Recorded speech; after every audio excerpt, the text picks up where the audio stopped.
ہماری تو توجہ یہ ہے کہ یہ چہرے کے میل کچیل نکلے، بدن کی میل کچیل دور ہو، ہمارے کپڑے بڑے ستھرے ہونے چاہیے، ہمارا تو دھیان اپنے ظاہر پہ نا، لیکن اہل اللہ کا دھیان باطن پہ ہوتا ہے۔ صوفیہ فرماتے ہیں کہ اندر صاف کرو۔ حضرت سلطان باہو بولے، دل کالے نالو منہ کالا چنگا، جے کو یہ رمز پچھانے ہو۔ اگر یہ رمز سمجھ میں آ گئی کہ منہ کالا ہو تو کوئی نہیں، دل کالا نہیں ہونا چاہیے۔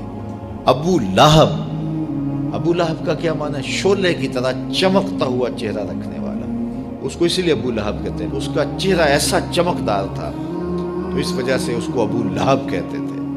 تو چہرہ اس کا بڑا چمکدار تھا، دل کالا تھا، جہنم کا ایندھن بن گیا، قرآن نے پھٹکار ڈالی۔ اور ایک وہ بھی تھا جس کا دل صاف تھا لیکن بلال کا رنگ کالا تھا، اس کا اندر چٹا تھا باہر کالا تھا، اللہ اکبر، لیکن وہ تھا کرموں والا، وہ تھا رحمتوں والا اور حضور علیہ السلام کا متوالا۔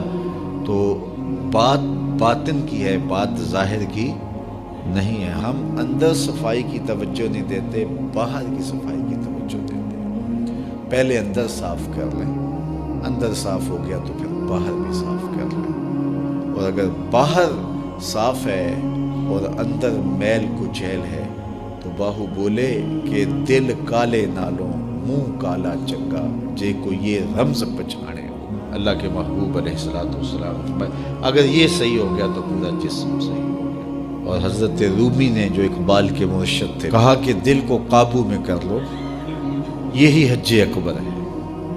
حج اکبر کر لیا لیکن دل ہی ٹھیک نہ ہوا، کہتے ہیں کعبہ گیا گل نہیں مک دیجئے، دلو نہ مکائیے۔ تو کہا اس کی اصلاح کرو، یہ حج اکبر ہے۔ از ہزاراں کعبہ یک دل بہتر است، ہزار کعبے سے ایک دل بہتر ہے۔ وہ کیسے؟ اس لیے کہ کعبہ بن گاہی خلیل اطہر است، کعبہ حضرت ابراہیم خلیل کی بنیاد ہے اور دل رب جلیل کی گزرگاہ ہے۔ اس لیے اس کی پاکیزگی کا سامان کریں، اس کی طہارت کا سامان کریں۔ آپ کسی کو بلائیں اور میلی کچیلی جگہ ہو، جہاں گندگی پڑی ہو، غلاظت پڑی ہو، تو آپ کا کوئی عزیز مہمان آئے، اس کو بلا کر کے لائیں تو وہاں بیٹھے گا؟ جس کمرے میں آپ اس کو بٹھانا چاہیں اس میں تعفن ہو، اس میں بدبو ہو، اس میں غلاظت کے جگہ جگہ ڈھیر پڑے ہوئے ہوں، تو آپ اپنے مہمان کی نفاست طبع کو اگر جانتے ہیں تو کبھی بلائیں گے نہیں جب تک اس کو پہلے صاف نہیں کر لیں گے۔ کئی لوگ کہتے ہیں جی ہمارا جی چاہتا ہے کہ آپ کو بلائیں، لیکن ابھی ہماری گلی بہت گندی ہے، ہمارے گھر میں ابھی کام ہو رہا ہے، جب کام ہو جائے گا تو پھر ہم آپ کو بلائیں گے۔ ہم شادی اس لیے لیٹ کر رہے ہیں کہ مہمانوں نے آنا ہے، تو ابھی ہمارے مسئلے چل رہے ہیں۔ یہ کئی لوگ بائی پاس کی وجہ سے شادیاں روکے ہوئے تھے، وہ کہتے تھے وہ راستہ نہیں ہے۔ تو آپ کسی مہمان کو بلاتے ہیں تو اس کے لیے اچھی جگہ کا ارینج کرتے ہیں، اور اگر وہاں ڈھیر گندگی اور غلاظت کے پڑے ہوں تو مہمان کو آپ بھی نہیں بلاتے، اور اگر آپ یہ غلطی کر بھی لیں گے تو مہمان آپ کے بارے میں کیا رائے قائم کرے گا، اور وہ ناراض ہو کے چلا جائے گا کہ آپ کتنے بدتمیز ہیں کہ آپ نے مجھے بلایا اور گھر میں غلاظت کے ڈھیر پڑے ہوئے ہیں۔ اللہ اکبر۔ لیکن اگر آپ گھر کو مصفح کرتے ہیں، مزکہ کرتے ہیں، صاف کرتے ہیں، ستھرا کرتے ہیں، قالین بچھاتے ہیں، عطر چھڑکتے ہیں، تو پھر آپ کہتے ہیں جناب اب تو آئیے نا، ماحول میں خوشبوئیں پھیلی ہوئی ہیں۔ تو اگر دل میں حسد ہے، حقد ہے، بغض ہے، کینے ہیں، نفرتیں ہیں، یہ گندگی اور غلاظتوں کے ڈھیر لگے ہیں، اور پھر یہ چاہیں کہ مالک کے پھیرے دل میں ہوں تو کیسے ہوں گے؟ وہ تمہارے دل میں، میرے دل میں آئے گا جب دل میں اتنی غلاظتیں پڑی ہوں گی؟ نہیں، یہ سارے ڈھیر اٹھائیں، دل کو مزکہ کریں، مصفح کریں، پھر اشکوں کا چھڑکاؤ کریں۔ اللہ اکبر۔ پھر پیار کے مخملی قالین ڈالیں، اللہ اکبر۔ الفتوں کے گاؤ تکیے لگائیں، اور پھر آواز دیں، ہر تمنا دل سے رخصت ہو گئی، اب تو آجا، اب تو خلوت ہو گئی۔ پھر محبوب کو بلائیے تو پھر دیکھیے کہ محبوب جلوہ فراز ہوتا ہے کہ نہیں ہوتا۔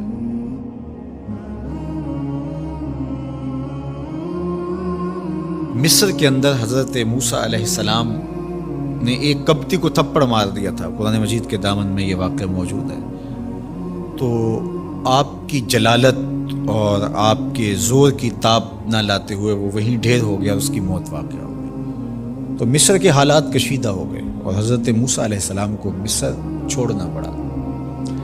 تو وہ شہر مدین کی جانب جا رہے تھے کہ راستے کے اندر ایک کنواں تھا، وہاں کچھ لوگ اپنے جانوروں کو پانی پلا رہے تھے۔ تو حضرت موسیٰ نے دیکھا کہ دو پردہ دار خواتین ہیں، وہ اپنے جانوروں کو ایک سمت لیے کھڑی ہیں، سمجھ گئے کہ مردوں کے ہجوم میں آنا نہیں چاہ رہی، ان کا حیا مانے ہے۔ تو آگے بڑھے اور ان کے جانور ہانکے اور ان کو سیراب کیا اور پھر ان کی جانب ہانک دیے۔ وہ واپس گئیں اور اپنے والد بزرگوار سے کہا کہ ایک سالے نوجوان جس کی آنکھوں میں شرم و حیا تھا، اس نے ہمارے ساتھ یہ مہربانی کی۔ تو ان کے والد گرامی نے کہا کہ جاؤ اس کو بلا کے لاؤ۔ قرآن مجید میں اس کا ذکر کیا گیا، فجاءتہ احداہما تمشی علی استحیاء، ان میں سے ایک خاتون حیا میں سمٹی ہوئی حاضر ہوئی۔ اس نے کہا کہ ہمارے والد گرامی آپ کو بلاتے ہیں، آپ نے ہمارے ساتھ جو مہربانی کی ہے اس کا وہ اجر دینا چاہتے ہیں۔ تو حضرت موسیٰ علیہ السلام ان کے ساتھ چلے گئے، اور جب گئے تو یہ گھر تھا حضرت شعیب علیہ السلام کا، اور یہ صاحبزادیاں حضرت شعیب علیہ السلام کی تھیں۔ تو اس خاتون کا شرم و حیا کے ماحول میں حضرت موسیٰ علیہ السلام کو یہ کہنا اور چل کے اس انداز سے آنا، قرآن نے اس کی حکایت بیان کی ہے۔ تو خدا کو پسند ہے کوئی خاتون حیا کے ماحول میں آئے تو اللہ اس کی آمد کو اور اس کے آنے کو قرآن کا عنوان بنا دیتا ہے، اور قرآن کی حکایت بنا دیتا ہے کہ جو خاتون حیا کے جوہر کی مالکہ ہو وہ اللہ کو کتنی اچھی لگتی ہے۔ اللہ اکبر۔ حضرت نبی اکرم صلی اللہ علیہ وآلہ وسلم کا فرمان حیا کے حوالے سے، الحیاء من الایمان، حیا ایمان سے ہے۔